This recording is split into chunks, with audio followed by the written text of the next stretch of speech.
Welcome to the Grit.org podcast with Colby Harris and Brian Harbin. In these episodes, they speak to top achievers in athletics and business to understand the habits and mindset they apply in order to build more grit.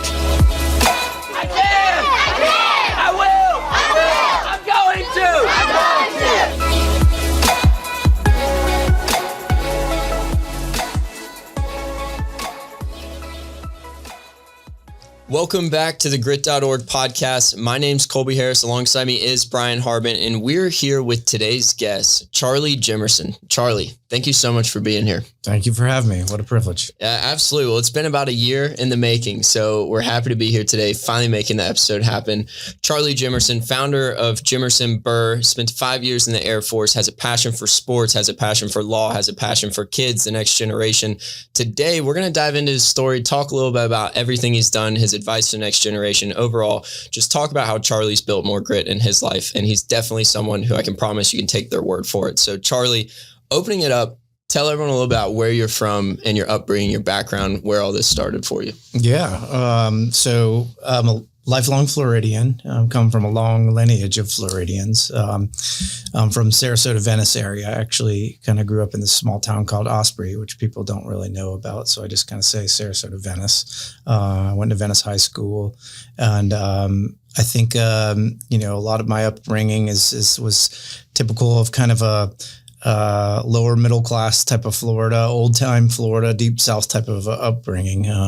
My family is what you'd probably call just a bunch of country folk. So for all the pluses and minuses, Southern living with that. Yep, absolutely. Yeah. And I know you developed a passion for sports early on. I know multi-sport athlete, football, track. Tell us about where that developed and some of your early passions with sports.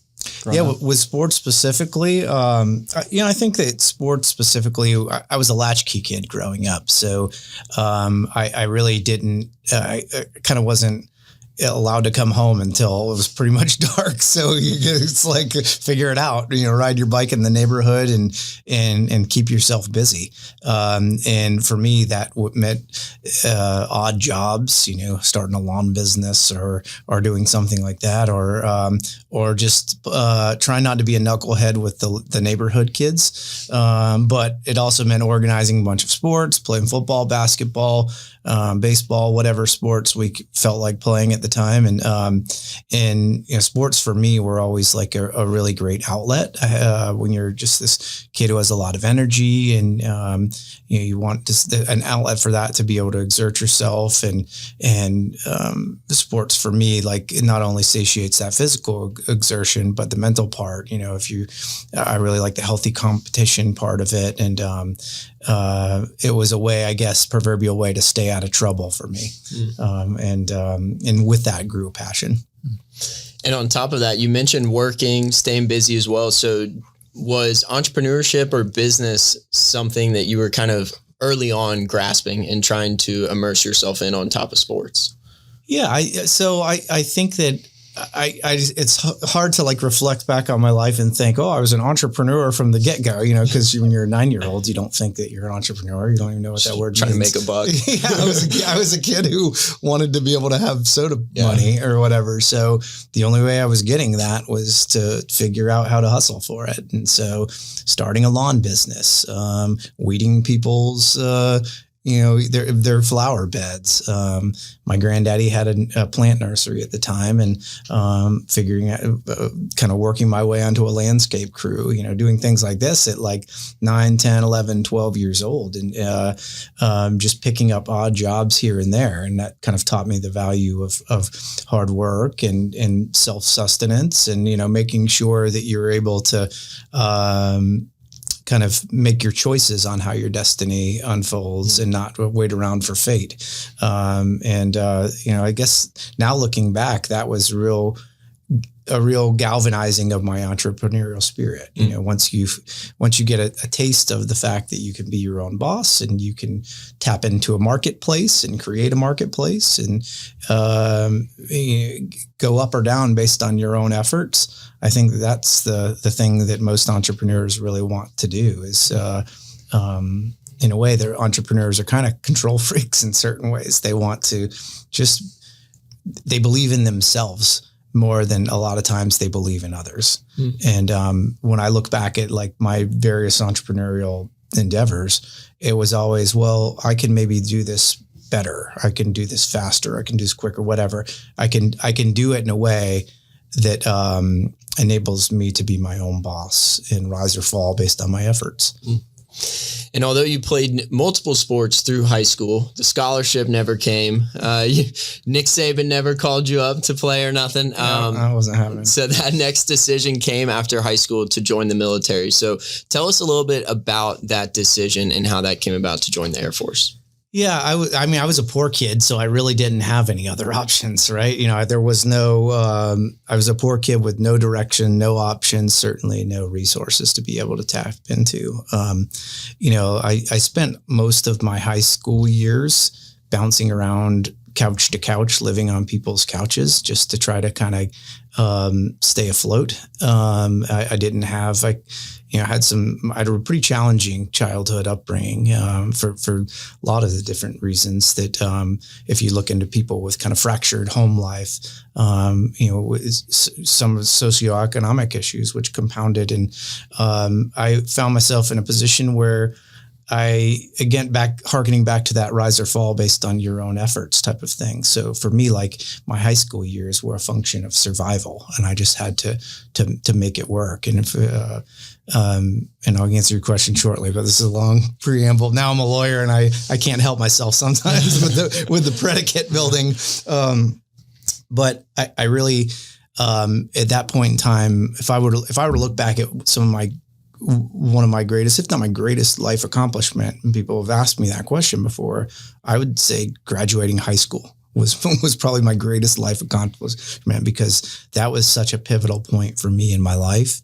And it was a Rubicon that the rest of my family struggled with. I mean, my parents weren't high school graduates. In fact, I didn't even know that many high school graduates coming up as a kid, let alone people who went on to college or graduated from college or went on to these really successful careers.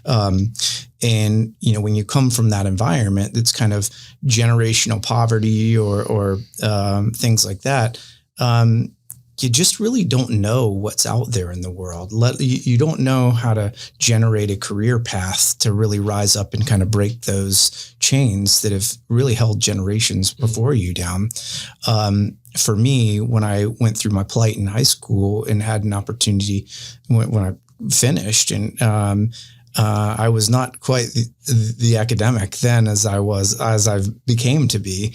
I always had a lot of untapped potential, but when you're a kid that's really fighting for survival, studying for your English test is probably pretty low on your priority list, on the Maslow's hierarchy of needs, like it's the food and shelter component that you're really trying to get.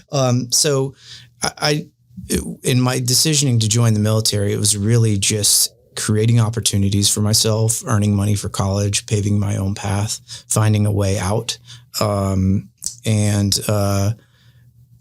there was an emotional component, or like a drive component, that I wanted to prove to myself that I could do it. And I wanted to really prove to everybody around me too, that I could do it, that I could get out and I could make something of myself. And I really believed that I could be somebody someday. And that was really just the first launching point to that. Mm-hmm. And so 5 years in the Air Force, and, sounds like obviously structure was tremendously valuable to you at that point, and having good leadership and I'm sure the physical component. But, reflecting back on those 5 years, what would you say would be a couple of key things that learned and helped shape who you became? Yeah. So the military does so many things for you. And so kind of a nameless kid like me, who probably didn't have a lot of, life experience. Well, I was probably the most grizzled 17, 18-year-old, that I knew. But I didn't have worldly experience. Right. And so you only know when you come up in this certain ecosystem. You really only know this insular world, and then gradually over time, the world gets bigger and bigger if you kind of do it the right way. So for me, it was an opportunity to see, expand my worldview, expand my network, built confidence in myself. I had this kind of inner belief, but I was even not proven to myself. And so building that confidence to yourself through incremental achievements is really necessary to generate enduring self-worth. You have to value your own life and your own capabilities. And sometimes when times are down for you, you really question those type of things. And there was a long period in my teen years where I didn't have a lot of internal self-worth. And the military is really good about that in the sense that they break you down. You're this broken birdie that comes to them. A lot of the folks in the military come from really challenging backgrounds. And if you really think about it, there's, you don't see silver spoon or affluent kids like joining the military very often. It's often kind of a decision of I wouldn't say last resort, but I mean, if you had the opportunity to go to Harvard or join, the Army or Marines or Air Force or Navy, what are you going to do? Well, that's a pretty simple decision. Go to UF and join a fraternity. So yeah, any one of those things. So it takes these broken birdies and it kind of further breaks them down, because that's the military way. It strips you purposefully of a lot of your individuality and some of your bad habits, and then rebuilds you from the ground along with your brothers and sisters, and it creates this team. It builds this self of belief in the system, belief in the group, belief in the country, belief in the mission. But I would say, most importantly, belief in yourself. And it instills those type of values that are compounding and impactful along over time, that are the recipe for your long-term success. Things like discipline, and then teamwork and camaraderie, heck, even business functions like systems and processes, and like all of the attitude-based things that it takes to be successful in business or in sports or parenting or life, resiliency, adaptability, and a thing that you all lean into from the grit concept, which is service above self and sacrifice, and doing things for the greater good. And the military really, if you're looking at it through the right lens, it'll provide you with that fuel. And something I want to ask you about, because I remember the first time I met you when you came to speak at camp, one of the first things I said to you was, I think I thanked you for your service, and then told you it's incredible, how patient you've been. Because I think when you go to the military, whether you know what you want to do when you get in, or it's like a year in, 2 years in, 3 years in, you still got another 2-3 years to serve before you have an opportunity to do anything else. So just as a quick piece of advice for anyone else currently in the military that's in that position, how did you remain patient through the process to finish out your term and kind of navigate those next steps? Yeah, that's such a great question, because trying to talk to 18 through 22-year-olds about the concept of patience is that's a pretty challenging. That's why I'm asking right now. And I'm not in the military. It's tough for the guys that I know that are currently in. It's they year 2 in, they're kind of all right, I've had enough. And they still have 2-3 more years to get through. And it can get tough for these guys. It can get very serious mentally and deep for them in that process. It's a slog, and gosh, I have so many thoughts on this topic, so I'll just riff if you'll let me. So I think it starts with the question of, why did you get in the first place? And so if somebody's thinking about getting in, there's so much more that I would have kind of done differently in that phase of my life. But some things I did right in that. And then I would say, starting with the end in mind. So are you a lifer or are you not a lifer? And it's okay if you don't know the answer to that. And it really, frankly, it shouldn't change a lot of your decision making, certainly not with regard to your effort that you put forth as being a service member. But for me, the military was always going to be a conduit. It was always just a stopover destination and not the final destination. So I knew that I needed to earn money for college. I knew that I needed to improve myself as a human being. And I knew that I wanted to have something on my resume that I would be proud of for the rest of my life. And so, start with your destination. What are you working towards? Whether that's a technical skill, a career pathing issue, if you're trying to earn money for college or get some other type of benefits, and figure out what's the goal, and then work backward associated with that. That mentality enabled me my time really flew in retrospect. It really flew by. And I guess it's easy to think and say that 25 years ago, removed from it. But it's because every day when you're a 20-year-old and you're forced to embrace the suck, then that's like an entire eternity to you. Right. But I would say that the military is full of so many benefits and drawbacks.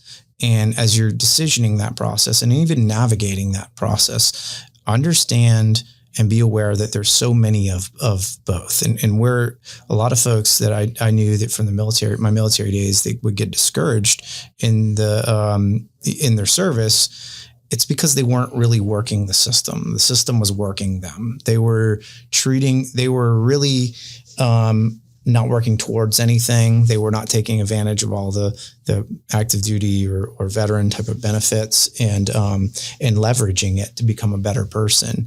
And a lot of the folks, the veterans I know or folks that I'd served with that came out and they were kind of aimless afterwards, it's because they never had a plan going in. They never had a plan while they were there. They didn't have a sense of urgency to better themselves and set themselves up as they were getting out. And it's like they just get out and it's like, well, now what? Well, what the world doesn't tell you when it comes to veterans affairs a lot of the times is that there's a lot of checkpoints the military has along the way to be able to latch onto those folks. Even the folks who are on their way out, there's a lot of institutional things that are built in there to ensure that our services don't kick people out on the streets, even if they make the decision to extricate themselves. And what a lot of veterans do is eschew that opportunity. They don't take advantage of it, and they just put their head down and they get out, and it's that now what? And they're not detached from, or they're detached from a lot of society because they really didn't have a plan to integrate back into society. One more, I want to punctuate one thing on that.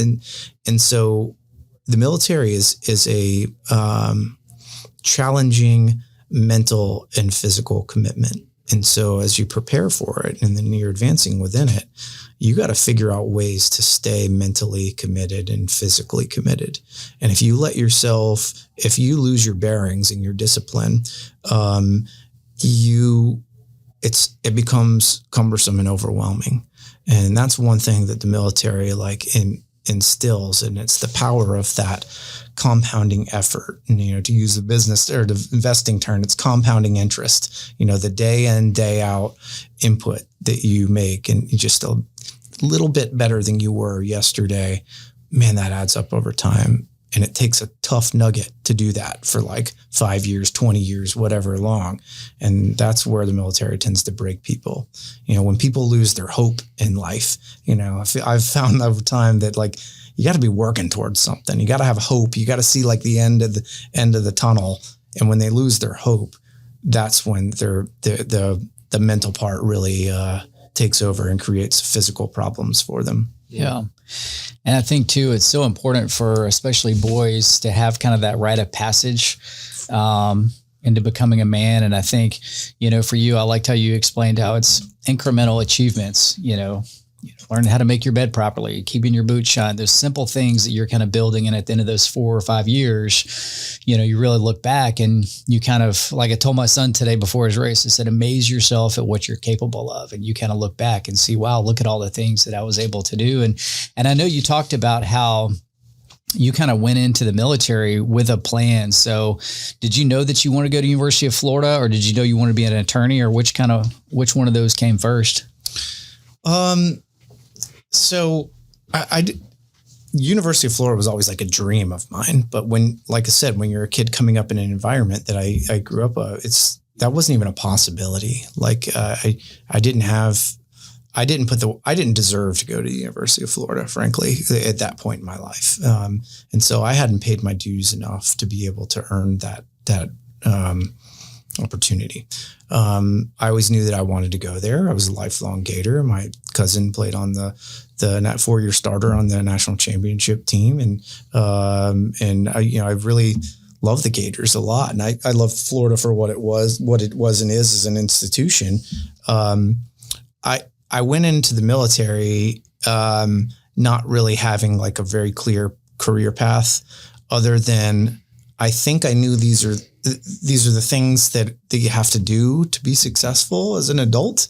Like you have to, this go to college thing, and you have to then develop a skill and a knowledge base. And then hopefully works out in some career path of choice. But I definitely didn't know I was going to be a lawyer until I got going into the military and college. And in certain ways, to be candid, it was a bit of a fallback type of career. It's just like, well, okay, well, this makes sense logically. I could work through the logic of why I think I could be good at this thing.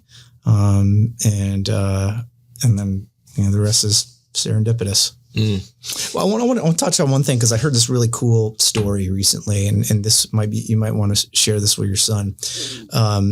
And I'm paraphrasing it, and I might screw component parts of it. But so there's this guy, John Gordon. He's a good author. He wrote the book The Energy Bus. There's about 10 other books. You should check him out sometime when you get a chance. And I had the opportunity to meet him a couple weeks ago, and he coaches all of these really big national sports coaches and Olympic athletes and world champions. And there's this guy that he coaches, which is a multi-time world champion ultra runner or ultra athlete, with the marathons and the swimming and the and cycling, and it's like the triathlons on steroids. And he was a really mediocre marathoner. Like, he was never a champion at all.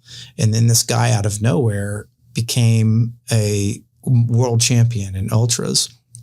And John was talking to him and said, how did you go from this, good, but definitely not great athlete, and then now become a world champion in like the most complex, challenging thing you could possibly do as an athlete? And he said, I stopped listening to myself, and I started talking to myself. And if you really reflect on what that means, that's a really impactful, complex statement, because when you listen to yourself, is it ever positive?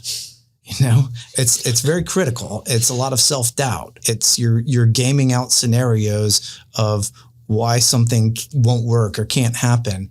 Nobody's inner monologue is like, you're the man. You're this is David so great. In your ear. It's just it's really very rarely that it's a positive thing of your mind talking to you, of this constant fire hose of positive reinforcement. But when you're talking to yourself, you have the ability to make a choice what that message is, and that monologue becomes a dialogue. And you're talking about, I can do this. It's just this next milestone. You've got this. You've done this before. Believing, all the things that you need for your own personal affirmation. And if you think about this, the ultra, runner or marathon runner, whomever, that's necessary because you're playing the long game. That's a multiple day event. And that was just so impactful to me. I just heard that a few weeks ago, and I was like, gosh, that was such a great thing. And so, as your son does cross country, that might be a next level opportunity for him mentally. Yeah, no, definitely. I mean, when I sold books door to door in college, that was exactly what was all about, that self-talk in between houses of like, what are you telling yourself, and having little phrases of keeping yourself going, because you have to be proactive, because if you don't say anything, like you said, that inner voice is going to be negative and telling you all the things that aren't going to happen. And so you have to override it with those, positive phrases for sure. Yeah. I did the door-to-door thing when I was a 15-year-old. I did surveys for like cable companies and all the old timers that I was like on my crew were so ticked off at me because I literally sprinted from house to house, and I could get like double the surveys Twice. In for them. They're like, it's not fair. He's sprinting. And like the shift boss or whatever was like, yeah, he's sprinting. That's great. That's amazing. The self-talk was huge for me too. Like, Brian first taught me about it in 2020, just in the sense of, I'd say things like, well, if this works out, and he'd be like, well, I mean, when it works out, or how we're going to make this happen, not if we're going to make this happen. It's funny. I actually did door to door too. That's how we got our first pressure washing jobs when we started pressure washing business, knocking door to door. And sometimes I even throw it out there. I'm like, oh yeah, no, I mean, I did door to door sales for maybe like, 10, 15 jobs or whatever, a couple $1,000. One thing I do want to ask you about, Charlie, is that transition into your time at UF. Like, coming out of the military, I would assume you're stoked, right? Probably like so glad you're going to get all your benefits. Your time is done. You've paid your dues. I'm sure you made some amazing memories and friends while you were in the military as well, just like you talked about. It's got great structure for that sort of thing. But tell us about now going to UF, like completely new lifestyle. You're a civilian now. You're one of the best campuses in the country, honestly. So what was that like for you, just getting to go to UF and kind of live a whole different lifestyle at that point? Yeah, I mean, it was, in many ways, it was a dream come true. And so, when you hit one of your goals, I'm having a harder time with this later in life, but really should stop and celebrate some successes along the way. I've always been I'll smell the roses when I'm done planting the garden type of guy. But when I got to UF, well, actually there's a funny story. So when I got the letter of acceptance to UF, which I called up the admissions office just to confirm, it's Not like an one of those things. Yeah. And like, Are you sure? Some lady, she was, I don't know if she was an administrative assistant or whatever, picks up the phone, she confirms. And I give her this speech. It was probably like out of like a Hollywood movie. I was like, it was like the Tebow speech. I was like, I promise you, I will never let you down. This is going to be the best. I'm going to be one of the, this is going to be incredible. I'm going to do so well for you. I will fight for UF. I will be committed for it was like, I'll die for the Gators. Yeah. It was just one of those things that I was just so proud and honored, and thankful. So once I got there, it was definitely an adjustment period. Anybody integrating back into kind of society from the military, it's a transition period. And I had this really great transition period of 6 months before I went to UF up to Gainesville, where I went and lived with my grandma. I got to spend a lot of time with her. Those morning coffees every day were impactful. Like we really, both of us benefited from that. I coached football at my high school, did volunteering, was physical personal trainer, things like that. Just all these things to get your mind, body, and spirit like in the right spot. I also had perspective. I was an older guy. I was really a second career person, not like this college pipeliner. So I had a lot of life experience, and might have been only a couple years older than the folks that in my, or a year or two than my classmates. But I had done a lot more living, and I had a lot of achievements by that point in my life. What I didn't have was a conventional college experience. So when I was in the military, I would be at work. I had to be at work at like 5:30. I would work from 5:30 to 6-ish at night. And then I would get my car and I would commute 45 minutes to the campus. And then I would go to school until about 10 o'clock at night, sometimes 10:30. And then I got to drive about 45 minutes home. So I'm not home until like midnight. And then I've got to be at work at like 5 o'clock the next morning. So I'm working. I spent 4 years-ish, 3.5, 4 years on about 4 hours sleep during the work week. And I wouldn't recommend that now, but you can do it, I guess, when you're a little bit younger and get by. And so I was kind of in a way deprived of like an undergraduate experience. So like I legitimately wanted to go to UF to do some partying, right. Like I wanted to have fun, have a little bit of fun, because I kind of passed over parts of that. And so I had that perspective that like, okay, you can have fun, but you got to put the work in too. And so, you can ask my kids, what's Jimerson rule number 1? And they'll say, work without play, no, work before you play. And that's what I would do. I would put my work in, and then I would play, and I wouldn't be the least bit apologetic about that ever, because I think that was some really great times I had. But, college and law school, it's more brains than brawn, and that was different a little bit than the military experience. law school model, it's just really hard to measure your day in, day out success. You go a whole semester and then you take one test at the end of your semester. It's a really screwy model. I think it's really ineffectual ultimately. So that part was like weird because you don't know really if you're making progress. There's really not a lot of opportunity for feedback, and you're sowing your head at that point in time. And in a way, like unnecessarily generating competition with your classmates, that can be really just self-destructive. For me, I focused on a lot of social adaptation, networking, things like that. Tried to find my passions. For me, passion finding, for like if anybody who maybe listen to your podcast, is more not necessarily seeking out your passion. In my mind, it's the process of elimination. Like, what am I not good at? What do I not enjoy? Okay, great. Not doing that. I kind of like this thing, and do I have opportunities here? Maybe let's go check it out. And so law school was a process of elimination for passion finding. But I did enjoy a rigorous academic environment. I do have like this intellectual curiosity that is, I think I'll carry with me forever. So that was a great outlet for that, learning new things and being challenged on an intellectual level. I'd never been around people so smart. So that was cool. And seeing how you stack up was also fun. And you mentioned kind of finding your passion through process elimination, but what is it that really specifically about being an attorney or about being a lawyer that really appealed to you the most at that age before you really you didn't really know anybody that was an attorney? How did you know that's where because obviously it's a lot of time and effort and work to go into that. Yeah. So, it's interesting. I went to, I first heard about lawyers and, Willie Nelson's Mamas Don't Let Your Babies Grow Up to Be Cowboys. Because when I was a kid, I wanted to be a cowboy. Yeah. And I wore cowboy boots, and I thought the cowboys were just like the coolest thing. And then there's a line in that song. It says, have them be doctors and lawyers and such. And I was like, well, how is there anything better than a cowboy? So lawyers and doctors, they must be really awesome if they're better than cowboys. But when I decided I want to go to sports or to law school, it's because I thought I wanted to be a sports agent. That was really what I was there to do. And the more I got exposed to that business, and particularly the unscrupulous side of it, I realized that wasn't quite for me. That I was trying to mix, you read all the business books and things I'd read prior to that, and you try to monetize your passion or whatever. And that was the first time where I realized that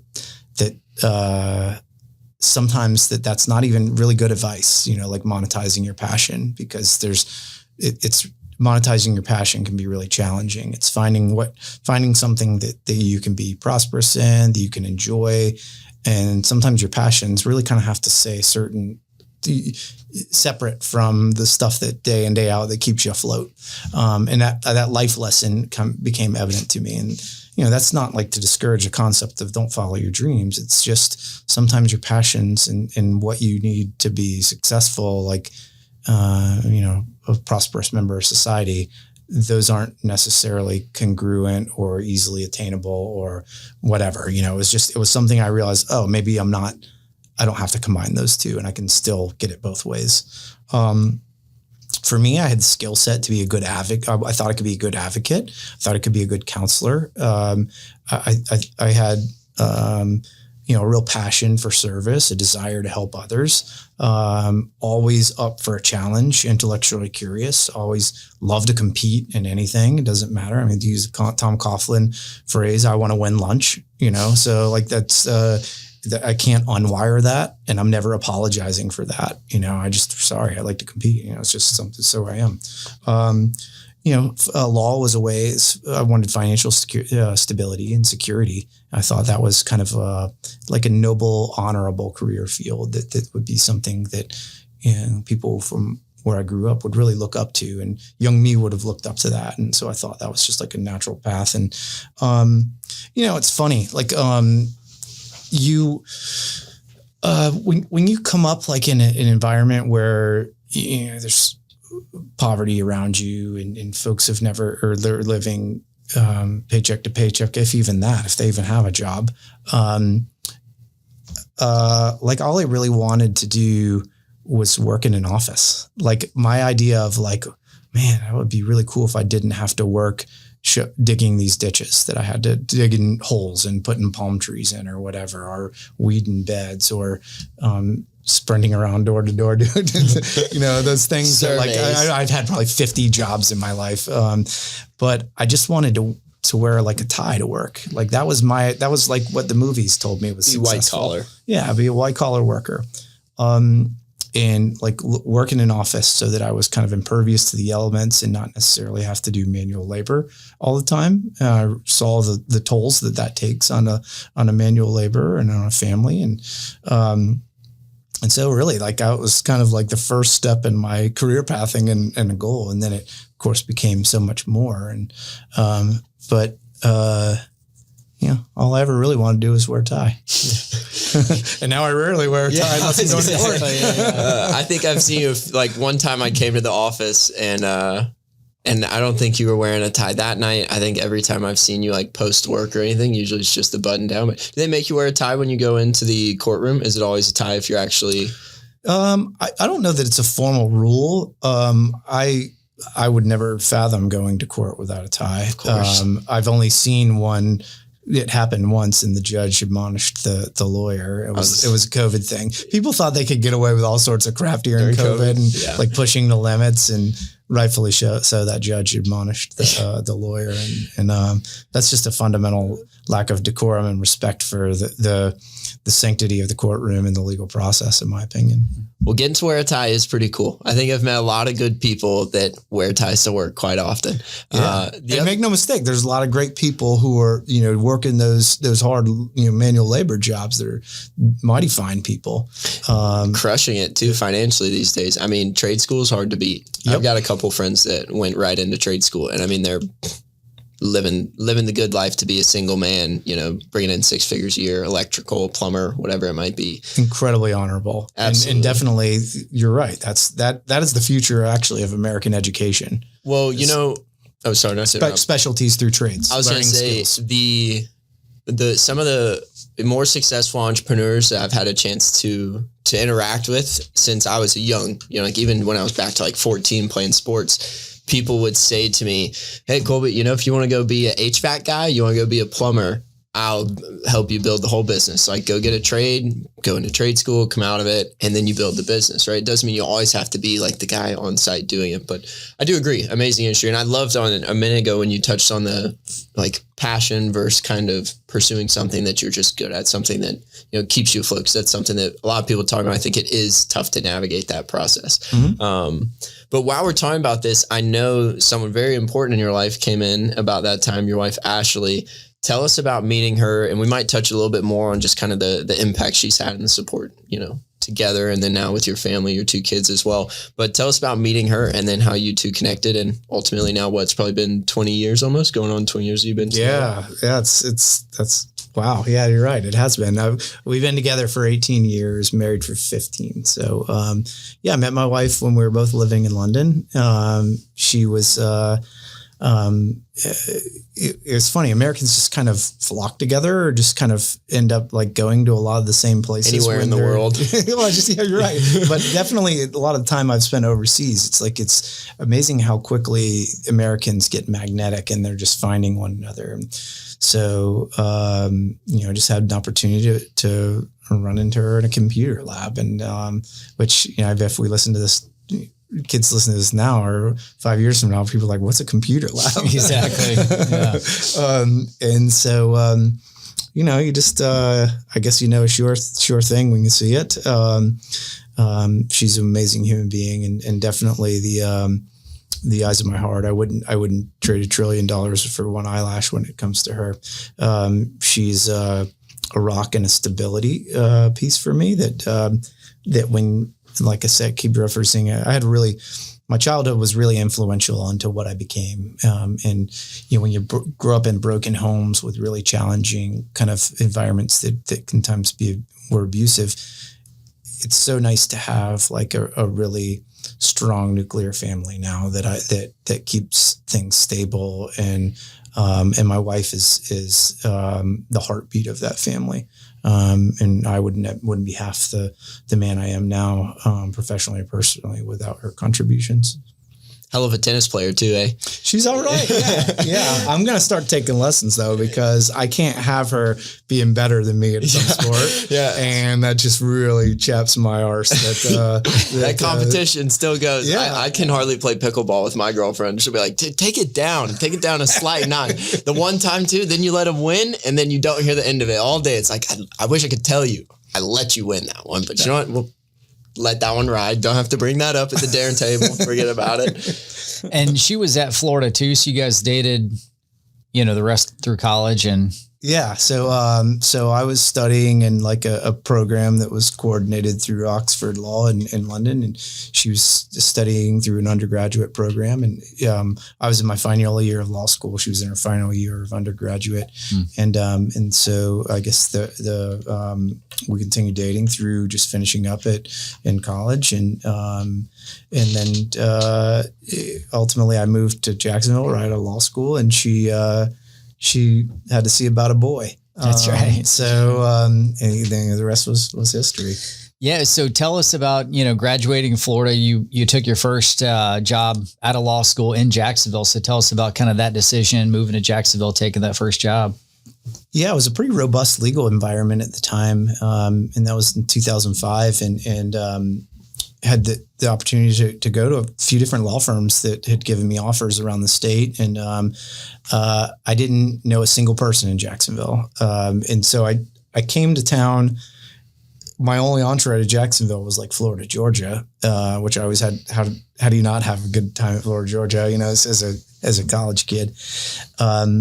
But I just immediately fell in love with the town. I think that there's so many positive things about Jacksonville and Northeast Florida. It's just this hidden gem. And at the time I felt like it was a hidden gem, and I still feel like it's a hidden gem. I went to a good law firm where I turned down a lot more money in order to be able to have better mentorship and what I thought at the time was a better pathway to success. And that was just an opportunity to kind of get in the door and lay some foundation. And, it's funny. Everybody now is probably pretty familiar with the 10,000 hour rule, that it takes, and that was made famous in Malcolm Gladwell's Outliers, but that book wasn't actually written until 2008. But I'd read a lot of things similar to that as a concept about like the time commitment it takes to ramp up to have demonstrable expertise in whatever you're doing. And it hadn't been monikered the 10,000 hour rule at that point, but there's so many practices that generated that. And so when I came in to join this law firm, it didn't matter what their goals were for me. It was like, I knew that I wanted to be great, and I was just going to put my head down for 3 years of time. And I was just going to pay my dues, and I was going to take any case or challenge that came my way. If the assignment gets out, who wants this? Me. Hands first one up. I don't care if I didn't know anything about it. I was going to figure it out, and I was going to find a way. And I was just going to get at-bats, lots of at-bats, just figuring it out. It's that find your passion through elimination thing. And I just wanted to learn how to be a good lawyer brick by brick, figuring out how to build that foundation. And so that's really what I did for the first few years of my career. And that's where I think that there's a disconnect. Now I'm the old timer I'm just complaining about. That's where I think that there's a disconnect with like some of the youth right now that are coming through, where they want to have that like expertise and success without actually paying a little bit of that dues through the 10,000 hour commitment. Yeah. And that's, there's no way around. Yeah. No way around it, man. And let me piggyback that real quick too, before Colby asks his question. So you talked about the mentorship really appealed to you. So, I mean, that's a great thing to touch on, for a lot of kids coming out of college. Like, what specifically stuck out about this particular mentor and what you could learn from them? One, more successful than me, had done it, more experience. So you need somebody who's done the things that you want to do so that you can figure out means and methods. What I've come to realize is that you need to, you build your foundation of knowledge and your skills, but your habits are the things that are going to make or break you. And so, The mentors really help you build your foundation of knowledge and skills. You control your attitude and you control your habits. You definitely have a large part of the control of the contribution into your knowledge and skills, but you certainly have exclusive control over your attitude and habits. And so find somebody who can contribute to your knowledge and skill base so that you can take your internal controlled things and optimize them.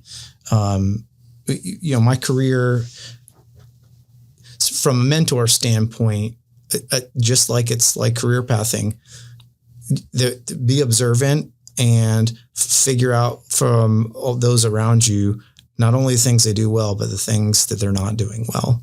And there are things that that's what actually promoted or prompted my opportunity to start my own firm, where I looked around and said, well, they're all right, but I can do it better. I think I can do it better. And I saw this and this and this and this. I think I can build a better mousetrap. And that's important too when you have mentors, being critically examining your mentors, almost the same way that like all of our children, and probably us when we were children, got to a point where we started critically examining our parents. Like, oh, well, that stuff, maybe that was a little off, know? So I hope that helps on the mentor part, or answers your question at least. And moving into that now, talking about launching your firm, what really prompted that decision? I guess it was this aspect, so to say, of you thought you could do it better, but tell us then about ultimately making that decision in those first few months of creating your firm. Yeah. So I think, back to the entrepreneur question, the essence of every entrepreneur is like, I just want to be my own boss. That's really what a lot of people go into business for. I don't want to answer to somebody. You think you can do it and survive. And then when you're an entrepreneur, you have to have that real belief in yourself. And that, there's confidence, and then there's real confidence. Like I'm going to bet on myself confidence. Take over the world confidence. And it was early on in my career, and I'm looking at like, okay, this is the pathway to partnership. What does partnership even mean at this law firm? Okay, so I would really have to be hitching my wagons to these people and this place. Do I believe in them a lot?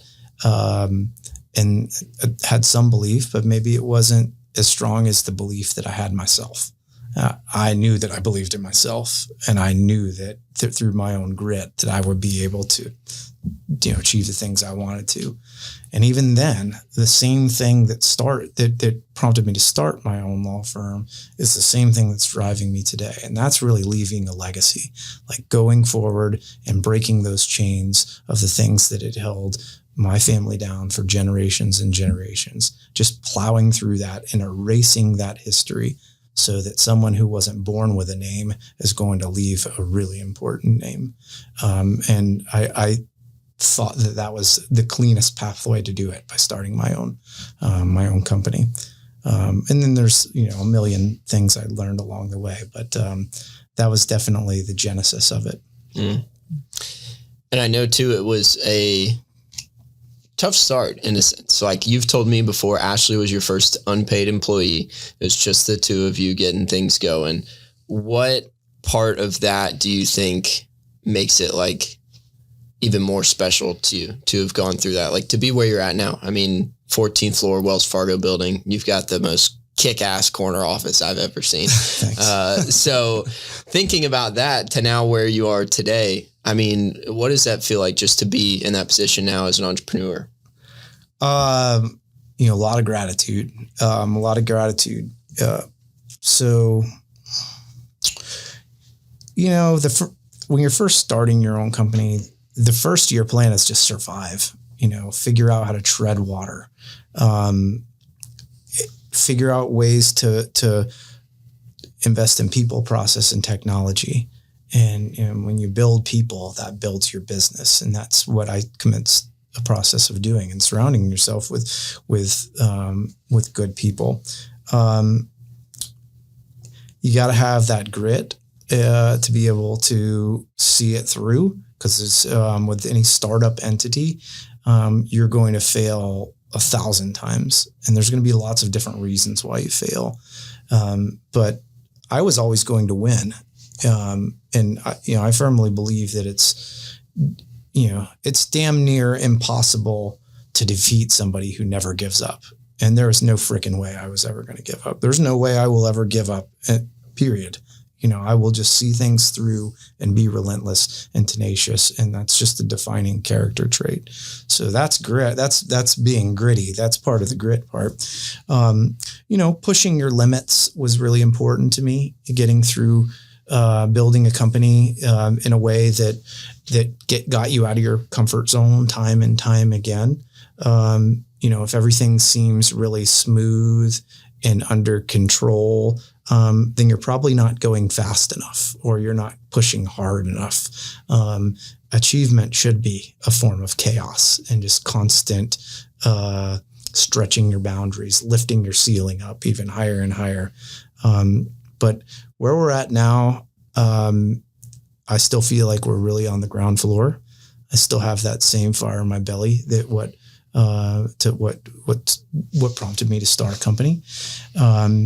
And what got us here is not going to get us there. That's for sure. So we're going to work on the things that I think gets us to a whole another level. But the foundation, the fundamentals are there. The character traits, like there's no shortcuts to how we got here, and there's damn sure not going to be any shortcuts to how we get there. And so we're going to work for it, because it's not how bad you wish for it. It's how bad you work for it.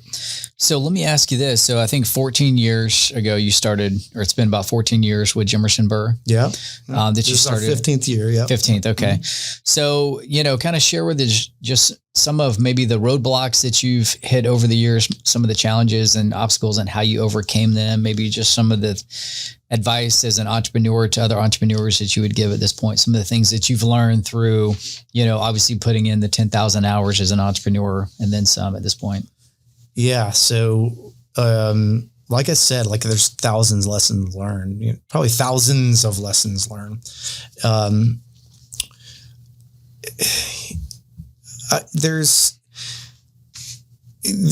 I could talk about all the different roadblocks. So when you're a startup company, you don't have, and you're not well capitalized, you're thinly resourced. Everybody's wearing like 5, 10 hats. You don't have clarity of role and job description. You don't have the money to invest in the people, processes, and technology that it takes to really be successful. And then you start to develop a little bit of that, with some business continuity, and maybe you've got a little bit of turnover, and maybe you can go out and hire different or, more skilled professionals. Those are the type of things that I think that really plagued me as a startup company in that first 5 years, is just getting the right people in the right places. What do they get it? Do they want it? Do they have the capacity to do it? And getting those people in the right places. And if I made 1,000 wrong decisions, I would say 990 were people-based decisions. And I learned from that. And then there's this kind of second 5-year period where we had robust growth. And we were 7 times on the Business Journal's fastest growing companies list. We were every year, since like 2013 or something, we've been on the 500 fastest growing law firms in the country, like always in the top 100. We won every award that you can win for fast growth, but with what I didn't know at the time is that you can grow too fast. And so I would have probably put more time into building infrastructure so that you could scale in a healthy way. And then, the last 5 years, it's been about establishing that right infrastructure and then continuing to develop what your long-term identity was. When you're just a startup, again, name of the game is survive. And then you don't have the luxury of even 3 or 5 year, 10-year planning. Now that's where I'm at. And I wish I would have done more of that on the front end to 5-year and 10-year planning, but I just didn't have the perspective at the time on how to do that. But now I have a clear vision for where I want to go and what it's going to take to get there. So hopefully it works out for me. I'm not going to give up. Yeah, right. Hard to beat someone that won't give up, right? That's right. What I wanted to ask you about real quick, just to touch on, obviously, Joby Burr, who I've had the pleasure of meeting before. Great guy. Good fun, of course. Yeah. Tell us a little bit, just real quick, not necessarily about coming together with Joby, but what are some strategies for success or partnership aspects that you would recommend for other people, whether it's in a law firm or any sort of partnership, to really create success within their business together?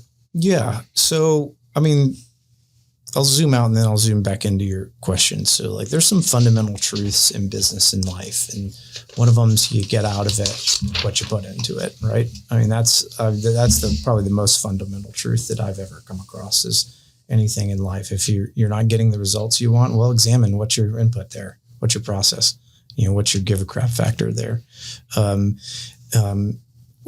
In business, sometimes that manifests itself to you get what you pay for. That's a fundamental truth too. It took me a long time to learn that lesson. And then, systems run the business, but the people run the systems. So getting your right people in place. When it comes to partnership, I would say finding out who you want to. Joby's an incredible asset, wonderful partner. We have a bunch of really awesome people at our company and people who are, vested institutions and people who are, indelibly linked to our country or to our company. And we just would have never had even a modicum of success without them. And Joby's been one of the foundational pillars. But I would say if you're figuring out who to affiliate with yourself with, figure out what kind of people that you want to be around. It's a complex analysis, but in many ways, it's not a complex analysis. So, what's the most fundamental piece of any human relationship? Trust. If you don't have trust, you have nothing. It doesn't matter if it's your spouse, your coworker, your boss, your friend. If you don't trust them, it's a really superficial and non-impactful relationship. So, trust is earned when actions meet words. You're not going to earn my trust by your words. Your words are just one small piece of the trust building process. Your actions are going to earn my respect and my trust. And so surrounding yourself with people who you can trust is really, really important. That trust hopefully transcends into loyalty. I put a high value in loyalty. I'm very loyal to our employees. The weight of my burdens every day, my stressors are almost exclusively on how do I keep, 60 families afloat and growing and, more and more of those obligations. But when you have like trust and loyalty are those like the foundational pieces, then you can start like building on the rest. And the rest is, in my mind, peripheral. It's just not, if you got that, you got everything you really need. But when you're finding the right people, we follow a cash model of hiring and performance evaluation at our firm. We look at their knowledge, skills, attitudes, and habits. And we place a high emphasis on habits in order to see whether someone is the right fit for us. Get it, want it, capacity to do it. That's what we look for. Yeah. Love it. So wanted to ask and kind of for the last piece of our podcast here is just talk about some of the things outside of professionally, what you're passionate about. And so funny story. So, Charlie and our wives were friends before we had a chance to meet. And I remember Jen and Ashley had arranged for our boys to be on the same flag football team. And so, and you were going to be, coaching with me. And I remember this is probably like February or March of 2020. And we had arranged a call and we get on a call talking about football. And you said, hey, can you send me over your whole playbook? And I'm thinking to myself, I'm like, well, it's all in my head. And you're like, what do you mean it's all in your head? And I'm like, so we kind of had a interesting start. Like your style was a lot different than mine, but here now we've done, well over a dozen seasons of coaching together and just really, really have loved coaching with you and learning from you in so many different ways. But really just wanted to ask you just about, obviously you have a passion for sports and youth.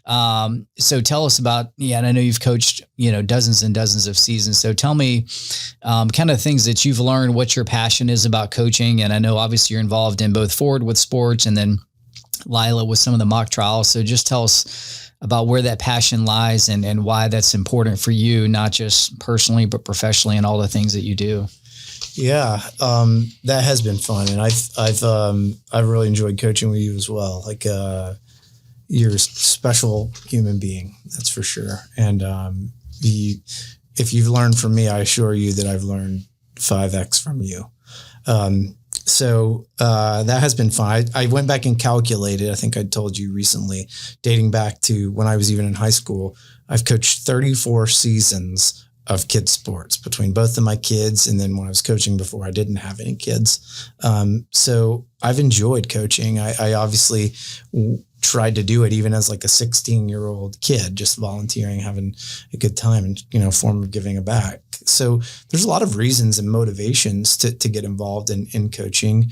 For me, it was about, I have a real passion for sports. I really enjoy that part. So that was really great. And once my kids came along, it was just a way to support them and spend time with them and invest in them. Really, anything that you can do to give back, create a positive impact, that's the legacy building things that I care about like deeply in my life. And when you can mentor folks, when you can nurture their talent, that's really awesome. And sports and coaching are like the culmination of that give back part, but also the passion for the competition and, that physical outlet. And that part has been a really nice confluence. And the element that you talked about, it's funny, like our different yin and yang, but like really perfectly balancing coaching kind of modus operandi is that you're a read and reacts type of coach, and you get by on your feel a lot for the game, and which is really awesome. You're calling plays based on the fluidity of response. And I wouldn't say that. I would say I'm more like preparation type of like detailed preparation type of, so I have a strategy, not that I'm rigid to it, but I definitely have a defined, this is how I want to approach this thing type of way. And that makes me like, just, it's a good yin and yang that we both have. So I've really enjoyed that, like coaching and his, in participating with your kids has really been like almost like a life defining, part of my life and existence is a chance to just give back. It's a good microcosm and like amalgamation of all of the things that I really care about. Yeah. And you've talked a lot about habits too, and within your company, how important you think habits are to someone's success. And, whether you're someone that's just going to college, you got 3-4 hours of productive things to do a day, or if you're in your position where you've told me you start at 6 a.m., usually finish 6 p.m. coaching, get back to the house, probably like to read, like to do other things, like to watch UFC with Ford, whatever it might be. So tell us a little bit of an inside look to your day-to-day and some of the things that help you be consistent and be productive through these long days you usually have. Yeah. I appreciate that. So it first starts with time management. Like I firmly believe that if you're going to be like an elite professional, if you're going to be like a high-end entrepreneur and you're going to seek out the ever elusive, work-life balance, you have to be a ninja when it comes to time management. And time management is just a function of preparation and then execution. So do you have the right plan to balance your life in accordance with what your priorities are? And then do you have the discipline to execute on that plan? Show me someone who says they don't have work-life balance, and I'll show you somebody who never had a plan. And if they did, they couldn't execute on it. Time and time again, I've found the people who are imbalanced are just going through life, and they don't have structure in a way to be able to put out fires, but still manage priorities. And for me, I'll just go on a short little kind of explanation. So let it rip. Okay.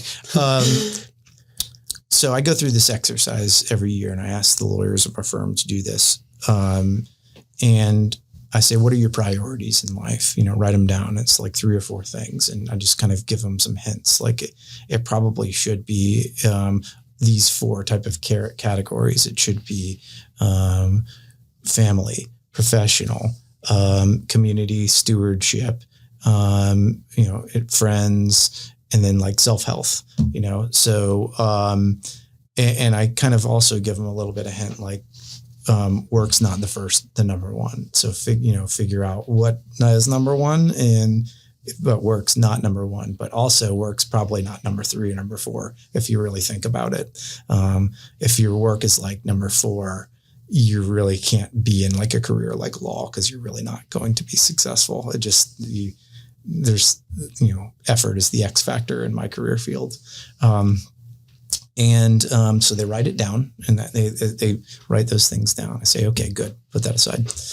Now I want you to write for me out. It's a random Tuesday. Write for me on a random Tuesday exactly what the perfect day is, from the moment you wake up until the moment you go to bed, in as much detail as you can possibly provide. They go through, they do this exercise, and then I say, okay, now your day, did you have those 4 categories of priorities built into your day to that perfect day? Almost without fail, the answer is no. I say, okay, now go back to the well.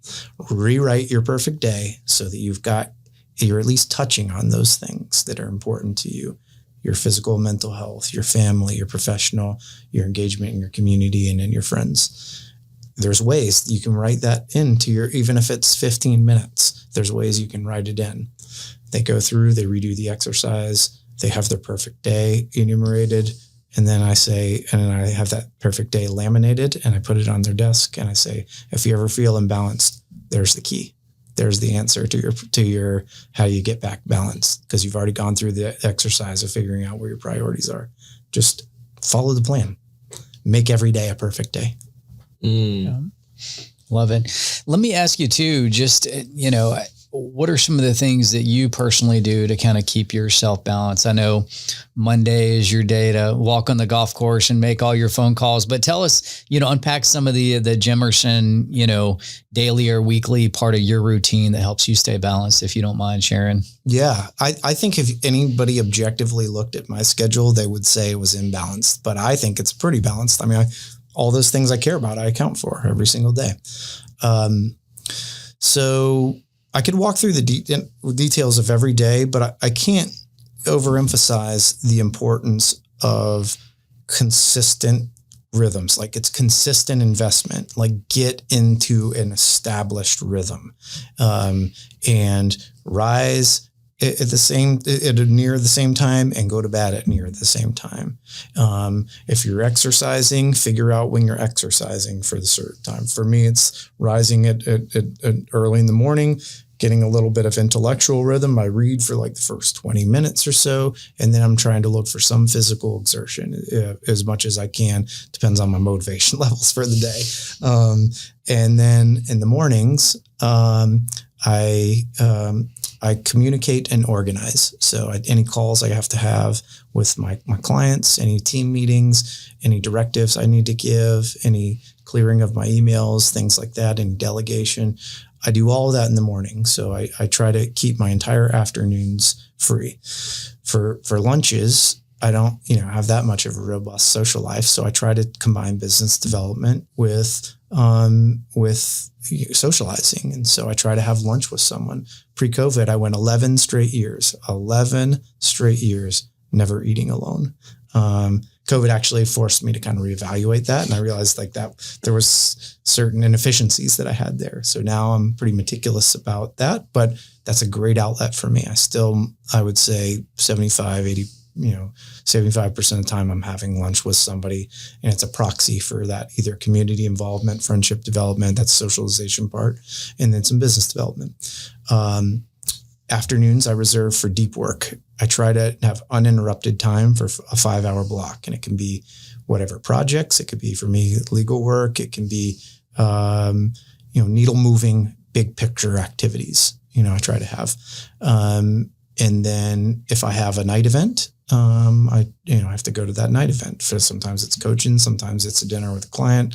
And then, I'm getting home at a certain hour. That's one of the keys to also successful time management is expectation setting with your spouse, and having an awesome spouse who understands that you're going to be, they understand what the mutual sacrifice is, and having good compatibility there and coalescence. And then when you get home, for me, it's all about going hard. It's like maximizing that time. Like you got to check your BS at the door. It doesn't matter what stressful thing you did, what positive or negative thing you did. That doesn't matter. You can't bring that home. You got to be dad. And that, there's a certain expectation and responsibility with what being dad means. And then you also have to have time at night to like cultivate your personal relationship with your wife. They need that investment too. So I try to pack all those things in to every day and try to stay in regular rhythm, and not get too out of whack. Saturdays, I don't work at all. I reserve that only for family time. We just do fun things. A lot of these days we're mired down in kids sports, and that's but that's our idea of fun right now. Like I have a blast with that. Sundays, I work at least half the day every Sunday, and I have for 15 straight years. I don't know that I've ever missed a Sunday unless I was like out of town on vacation. For me, that's just about getting organized. It's about like getting organized, getting your schedule aligned, getting things off your plate so that the second that Monday comes around, you are sprinting and you're not just working up to a casual jog. So whether it's 2 hours or sometimes I've worked 12 to 16 hours, but I'm investing on Sunday because that's an X factor time. And generally that's how I pack it all in. Mm. And I think after that little segment right there, most people would probably listen and think, okay, so this guy is doing it all right, which with the habits, the routine, the ideas, the philosophies by why you do what you do. And that's shown in your business. But earlier you said something about what we've done won't take us where we're going, or what got us where we are isn't going to take us where we're going. Yeah. If you had to narrow it down to one thing you're going to look to do better over the next 10, 15 years within your firm, within your business, what do you think that one thing is that could take you to that next level? So, one thing. Boy, we have so many kind of. If you have a few. No, I'm thinking I'd like to. We have to align, like the next step for my industry and definitely my law firm is a further compatibility of people, process, and technology. And so my industry is plagued with a lot of inefficiency, and it has a lot of different problems, and that's a whole other riff for a whole separate podcast. But I've written on national levels and spoke on these certain issues about things that are plaguing law. And what I want to do over the next 15 years is change I want to change my industry. I want to be a disruptor in law. And that's going to be a heavy lift for the next 5 years to change the way we work, change the model of compensation, change the dynamic of the client relationship. And there's a lot of details that I've got a very clear vision on how to do that. But it all starts internally with an alignment of people, process, and technology, getting my right people in the right places, getting robust technology and starting to infuse a fire hose of tech that can augment our processes and have people managing process and technology better than they are right now. In law, they don't do that very well. I don't care what lawyers tell you. They're not good at managing process and technology. So we're going to lean into that. And I think we'll be able to be disruptors who can scale to as big of a magnitude as our risk tolerance allows. And so that's what I'll do. I want to try to change the practice of law and reclaim the value proposition of hiring a business lawyer. Mm. Okay. I was just going to go the second to last one. Yeah, go ahead. I was just going to say, so we were kind of talking a little bit before we got on the episode. Just two more questions for you, Charlie. One of them being, you have kids, young kids, I guess, by definition, but the minds of late teenagers, knowing both your kids and how they are. So you're very in tune. For better or for worse. Yeah, they know a lot. Just leave it at that. Which, for everyone listening, Charlie's got amazing kids. Love Ford. That's my guy.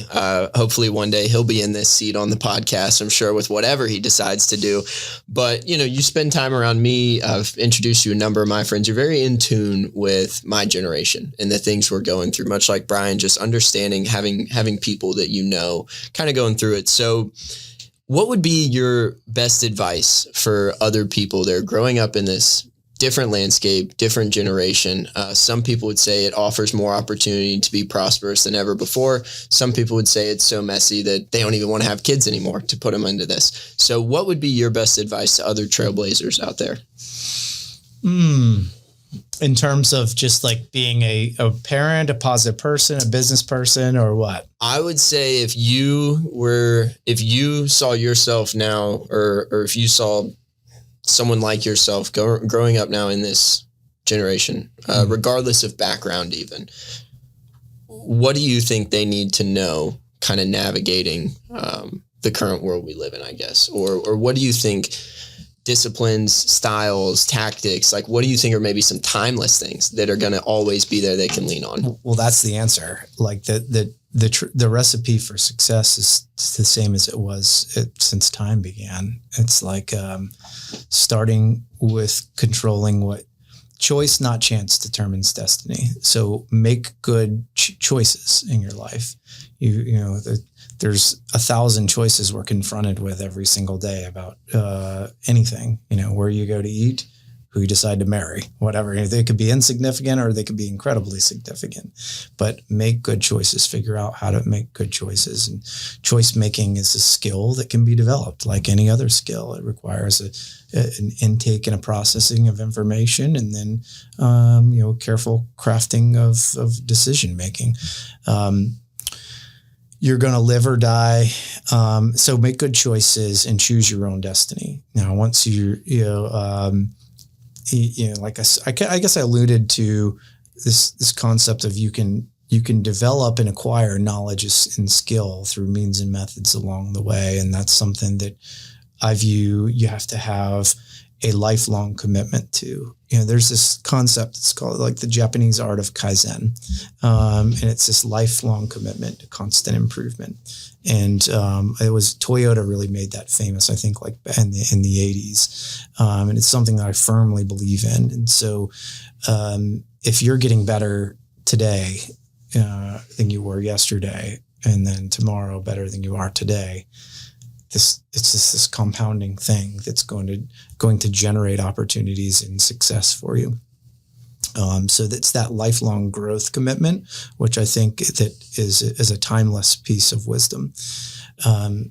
Attitude. I mean, you definitely control your own attitude, and half of life is like just showing up. Showing up and with a will to win, and a will to participate. What's a good attitude then is kind of the question. And so like personally accountable, positive attitude, find a way, can do attitude, a sense of ownership, a sense of resilience, a sense of team play, just a get things done type of mentality. And that's all in your head. Nobody has to teach. How do you teach? I don't even know how you teach that. Right. I wouldn't even, I guess it's like, just kind of what's the old adage that, it's like every father should remember their kids will, follow their examples and not their advice. I think you teach attitude by exemplifying attitude. But nonetheless, you can control your own attitude, and then you definitely have the ability to control your own habits. I just walked through that whole time management technique that I've employed for all my professional years, and that's controlling your habits. And so I have habits that are associated with physical health, mental health, with ongoing knowledge acquisition, with supporting coworkers, with supporting clients, with supporting family, with supporting the community, like packing it all in, figuring out habits that accomplish things that are in line with your priorities and your values. You could be 80 or you could be 8, and that those same pieces of advice would still apply, and they will still be the bedrock of your success and your North Star if you're doing it right. Yeah, really resonated on the attitude part. I think that's one of the big problems that we have as a younger generation that's what makes me know I'm not ready to have kids or anything like that. You guys, because I see you two talk about it, attitude and how you can switch it on, switch off. I'm like, man, in no way am I mentally attitude adjustment capable the way these guys are. I can't do it. There's too much going on for me to be ready for that right now. So that's a dead giveaway on that one with the kids portion of it. You learn that lesson, like in many ways, the hard way. When you're like a boss or when you're a parent, you're just not allowed to have a bad day ever again. You're just not. Like every day is expected to be a good day because you can't bring your BS to the table. Whatever minutia you're going through, you have to figure out how to handle that outside of that environment. I don't get to come to work and I had a fight with my wife. Remember, woe is me. Something didn't go wrong for me. Nonsense. That's not what people respond to. You got to check that. Doesn't mean that I shouldn't process that. Doesn't mean that I can't have bad days. It's just you have to make a choice to not bring that to the table in that environment. Same thing in the home environment. You don't get to come home and be I had a bad day, so I'm going to take it out on my family. That's bullcrap. You got to figure out how to compartmentalize that and push through. That's an attitude choice type of thing. So it's like putting yourself in that position over time. You kind of become accustomed to it, essentially, is what you're saying, through work, through your family, when you have to be in that position of leadership. Yeah, you do. And it's harder when you're at first than, when you're older. It's like what's the old Grand Canyon, like water cuts through the river or water cuts through the mountain by constant persistence, splashing through it. And, your attitude grows and evolves over time, the more experience you got in handling all of those variable situations. But the fundamental choice is still the same. Do you want to approach it with a good attitude or do you not? Yeah. Well, we could probably go all day if we had the time for it. I know you don't. I know we've got plenty of stuff to do too. Brian's over here probably ready to nudge me a little bit. Hey, the last question. But Charlie, what a pleasure to have you in today. We've got one more question for you that I'm sure you're probably familiar with already through Ford and your kids coming to camp before. But as you know, our company is built on our Grit Creed, which is 12 principles we believe every person could lead their life by. So my last question is, what part of the Grit Creed resonates most with you and why? So I went and pulled that prior to us getting together today. And I'm looking through this. And it's funny that the last question you asked me, what would be your best advice for upcoming kind of trailblazers? Well, I would read the Grit Creed, right? It's there's not every element of this Grit Creed. I'm like, yeah, that's important. Yep, that's me. Yep. I mean, like I am grit. Like this is gospel to me. This is transcendent life advice. Each and every sentence of it. Depending on the season, certain parts connect with me. I will tell you that the third part, I am not a problem spotter. I'm a problem solver. That part I have latched onto, and I try to start every new year with like a rallying cry. It like kind of just gets is like this. Lodestar for me to constantly go revisit as to, what was important to me? What was my big picture kind of mantra? And I'm looking at, I'm not a problem spotter. I'm not a problem spotter. I'm a problem solver, as being a rallying cry, not only for me, but for those professionally who are around me, that just to recalibrating who we are, and what we're all about.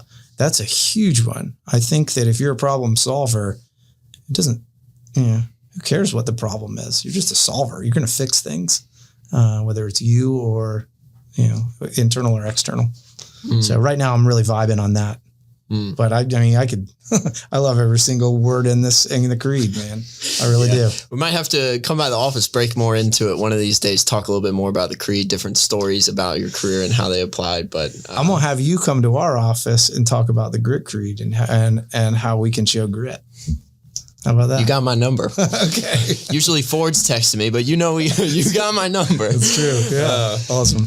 Well, Charlie, this has been a real pleasure. I can't thank you enough. It's been awesome. I was the third coach coming in. I didn't have a real role other than hype man and try to understand some of Charlie's plays he created. It wasn't always a success.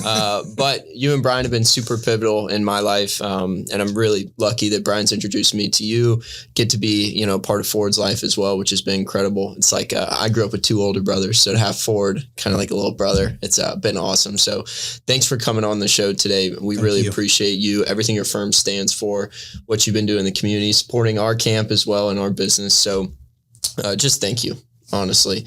And I know everyone can find you, Jimerson Burr. I think it's jimersonfirm.com, correct? Right, yeah. To get in touch with you, learn more about your services. So Charlie, thanks for coming in today. Pleasure's all mine. Thank you. Absolute pleasure. Get great. Brian, any closing? All good? No, just super glad we were able to get you in here and great conversation and great to learn from you for sure. Thank you. I'm excited to share friends. this one. Thank you.